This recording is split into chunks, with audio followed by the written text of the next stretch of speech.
My name is Karen Quasi.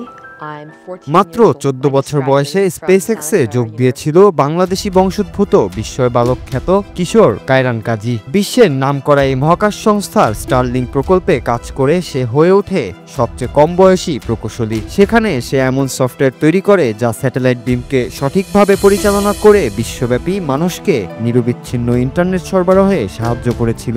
এবার 2 বছর পর মাত্র 16 বছর বয়সেই সে যোগ দিচ্ছে নিউ ইয়র্ক ভিত্তিক বিখ্যাত হাই ফ্রিকোয়েন্সি ট্রেডিং প্রতিষ্ঠান সিটাডেল সিকিউরিটিজে। কায়রান জানায় তার লক্ষ্য হলো নতুন চ্যালেঞ্জ গ্রহণ করা এবং এমন একটি কর্মপরিবেশে কাজ করা যেখানে দ্রুত সময়ে ফলাফল দেখা যায়। মহাকাশ কিংবা কৃত্রিম বুদ্ধিমত্তার প্রকল্পে ফলাফল পেতে সময় লাগে দীর্ঘদিন, কিন্তু সংখ্যাগত অর্থনীতির জগতে কয়েকদিনের মধ্যেই নিজের কাজের বাস্তব প্রভাব বোঝা যায়। আর এই কারণেই সে কৃত্রিম বুদ্ধিমত্তা ল্যাব বা শীর্ষ প্রযুক্তি প্রতিষ্ঠানের প্রস্তাব বাদ দিয়ে বেছে নিয়েছে আর্থিক খাতকে।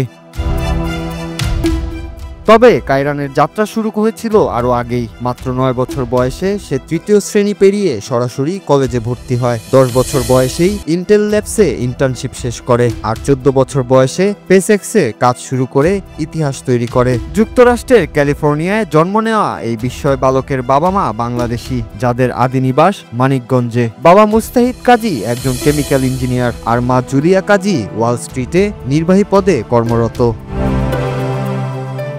আজ 16 বছর বয়সী কায়রান ম্যানহাটনে একা থাকার প্রস্তুতি নিচ্ছে। নতুন কর্মস্থল তার বাসার খুব কাছেই, মাত্র 10 মিনিটের হাঁটা পথ। আর এই কারণেই এখন আর তাকে স্পেসএক্সে কাজ করার সময়ের মতো মায়ের গাড়ির জন্য অপেক্ষা করতে হবে না। একেবারেই নিজের পায়ে দাঁড়িয়ে বিশ্বের শীর্ষস্থানীয় অর্থনৈতিক প্রতিষ্ঠানে কাজ শুরু করতে যাচ্ছে এই বাংলাদেশি বংশোদ্ভূত মেধাবী কিশোর। Nur Raju, Bangla TV news desk.